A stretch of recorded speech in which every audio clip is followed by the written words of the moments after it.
دوسری چیز جس سے کہ انسان کے اوپر اللہ کی رحمت برستی ہے اس کو کہتے ہیں استغفار.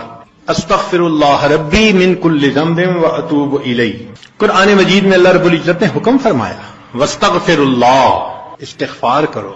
ہمارے اکابر یہ معمول بتاتے ہیں روزانہ، استغفر اللہ ربی من کل ذنب واتوب الیہ.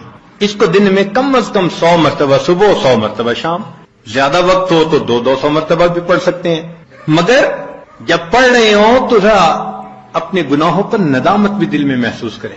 یہ نہ ہو کہ زبان پہ استغفار چل رہا ہے اور دل میں گناہوں کے خیال چل رہے ہیں. رابعہ بصریہ رحمۃ اللہ علیہ فرماتی تھی استغفارنا یحتاج الی استغفار، کہ ہم ایسا استغفار کرتے ہیں کہ اس کے اوپر ہمیں استغفار کرنے کی ضرورت ہے. سبح برکف توبہ برلب دل پر از لطف گناہ. ہاتھ میں تسبیح، زبان پہ توبہ اور دل گناہ کی لذت میں پڑا ہوا ہے. معصیت را خن میں آیت بر استغفار ماں، میرے استغفار کے اوپر تو گناہ بھی کھڑا ہنس رہا ہے. تو ایسا استغفار نہ ہو. صحیح ندامت کے ساتھ ہم استغفار پڑھیں تو اللہ تعالیٰ کی رحمت برسے گی. دلیل قرآن عظیم الشان، بات پکی. اللہ رب العزت شاہ فرماتے ہیں لولا تستغفرون اللہ لعلکم ترحمون. قرآن کی آیت.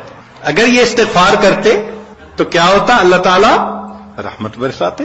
تو اس کا مطلب ہے یہ گارنٹیڈ بات ہے کہ استغفار کرنے سے اللہ تعالیٰ کی رحمت برستی ہے، انسان کے روح کو غذا ملتی ہے. پھر تیسری چیز جس سے کہ اللہ تعالیٰ کی طرف سے رحمت اترتی ہے درود شریف کا پڑھنا. حدیث مبارکہ میں آتا ہے جو شخص ایک دفعہ درود شریف پڑھتا ہے اللہ تعالیٰ 10 رحمتیں اتارتے ہیں. تو 10 رحمتوں کا اترنا اس بات کی دلیل کہ روح کو غذا ملتی ہے، نور اترتا ہے انسان کے اوپر. ہمارے مشائخ نے فرمایا کہ 100 مرتبہ صبح اور 100 مرتبہ شام، کم از کم اتنا تو درود شریف ضروری پڑھ لیں. ایک صحابی رضی اللہ عنہ پوچھتے ہیں اللہ کے نبی صلی اللہ علیہ وسلم میں کتنا درود شریف پڑھوں؟ فرمایا زیادہ پڑھ، چوتھائی حصہ. زیادہ پڑھو گے تو فائدہ زیادہ. اللہ کے نبی صلی اللہ علیہ وسلم آدھا حصہ. بھائی زیادہ پڑھو گے تو زیادہ فائدہ. 3 حصے. فرمایا اور زیادہ تو 4 حصے. جب انہوں نے کہا کہ میں پورا وقت درود شریف پڑھنے میں لگا دوں گا، نبی اسلام نے فرمایا اذن یغفر لک ذنبک، تیرے گناہوں کو بخش دیا جائے گا اور تیرے غموں کو تیرے سر سے اتار دیا جائے گا. تو درود شریف کے پڑھنے سے اللہ تعالیٰ گناہوں کو معاف کرتے ہیں اور دھو دیتے ہیں. صدیق اکبر اللہ عنہ فرمایا کرتے تھے کہ ٹھنڈا پانی آگ کو اتنا جلدی نہیں بجھاتا جتنا جلدی درود شریف کا پڑھنا انسان کے دلوں کی ظلمت کو مٹا دیتا ہے. سیدنا علی رضی اللہ عنہ فرمایا کرتے تھے کہ اگر اللہ تعالیٰ اور اس کے رسول صلی اللہ علیہ وسلم نے تسبیح، تکبیر، تحمید، تہلیل ان کے فضائل نہ بتائے ہوتے تو میں اپنا پورا وقت درود شریف کے پڑھنے میں گزار دیتا. تو ہم بھی درود شریف پڑھیں کم از کم 100 مرتبہ صبح اور 1 مرتبہ شام. اس سے کیا ہوگا کہ دل کو غذا پہنچ جائے گی. چوتھی چیز اللہ کا ذکر کرنا، ذکر لسانی یا ذکر قلبی جیسا بھی معمول ہو. ذکر کے کرنے سے اللہ تعالیٰ کی رحمت اترتی ہے. اور حدیث پاک سے دلیل نزلت علیہم السکینہ، ان کو رحمت ڈھانپ لیتی ہے.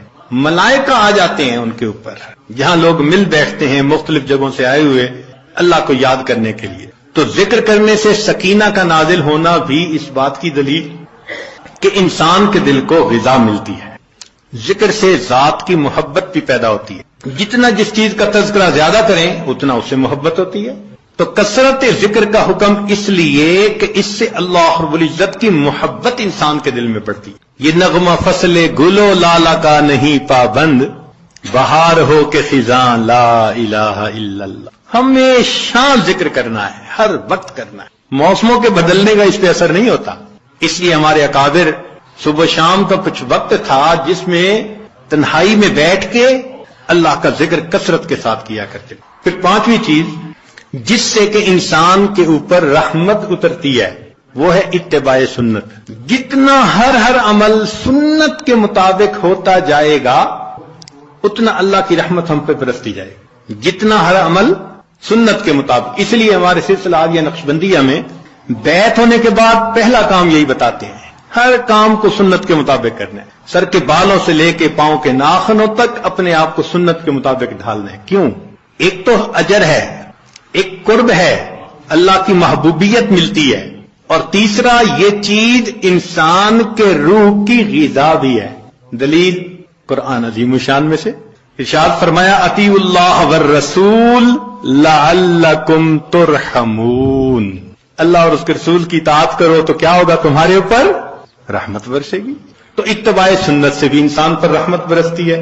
پھر چھٹی چیز اہل اللہ کی صحبت اختیار کرنا۔ قرآن مجید میں تو حکم دیا گیا یا ایھا الذین آمنوا اتقوا اللہ وکونوا مع الصادقین، یہ کونوا حکم ہے، اور حدیث پاک میں بھی حکم دیا گیا۔ نبی علیہ السلام نے ارشاد فرمایا علیکم بمجالسۃ العلماء واستماع کلام الحکماء فإن اللہ تعالی یحیی القلب المیت بنور الحکمہ کما یحیی الارض المیت بماء المطر، کہ جس طرح بارش کے اترنے سے اللہ مردہ زمین کو زندہ کر دیتے ہیں، اسی طرح اہل اللہ کی حکمت بھری باتوں سے اللہ دلوں کو زندہ فرماتا۔ تو دلوں کو غذا کا ملنا حدیث سے ثابت، اس لیے تو فرمایا کہ انسان کہیں نہ کہیں اپنا تعلق جوڑے۔ مجدد ثانی رحمۃ اللہ فرماتے ہیں کہ ان مشائخ کی نظر شفا اور ان کا کلام کیمیا ہے، ان کا کلام کیمیا اور ان کی نظر شفا ہے۔ یہ 10 اسباب ہمیں زبانی یاد ہونے چاہیے تاکہ ہم ان کے ذریعے سے اپنے گناہوں کی بخشش کا بندوبست کر لیں۔ سب سے پہلا سبب استغفار۔ استغفار کہتے ہیں کہ اپنے گزرے ہوئے گناہوں پر نادم ہونا۔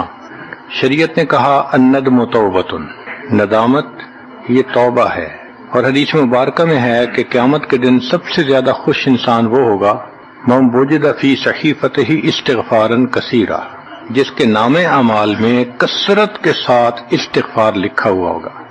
تو ہمیں کثرت سے استغفار پڑھنا چاہیے۔ چنانچہ ایک شخص حضرت حسن اللہ عنہ کے پاس آیا، حضرت بہت گناہگار ہوں، کوئی عمل بتائیں۔ فرمایا استغفار پڑھو۔ ایک اور آدمی آیا، حضرت بارش نہیں ہو رہی، کوئی عمل بتائیں۔ فرمایا استغفار پڑھو۔ پھر ایک آدمی آیا کہ حضرت بہت قرضہ چڑھ گیا، دعا کریں کہ کوئی اسباب بن جائیں رزق کے، مال کے، تاکہ قرضہ اتر جائے۔ فرمایا استغفار پڑھو۔ پھر ایک شخص آیا کہ حضرت دعا کریں اللہ مجھے بیٹا دے دے۔ فرمایا استغفار کرو۔ ایک آدمی آیا میرا باغ ہے، دعا کریں کہ میرا پھل زیادہ لگے۔ فرمایا استغفار کرو۔ ایک آدمی آیا میری کھیتی باڑی کی زمین ہے، دعا کریں پانی اندر سے نکل آئے۔ فرمایا استغفار کرو۔ اب سننے والا حیران کہ مختلف لوگ مختلف ضروریات آ کر بیان کرتے رہے، سب کے لیے ایک ہی جواب۔ تو اس نے پوچھا کہ حضرت کیا مسئلہ؟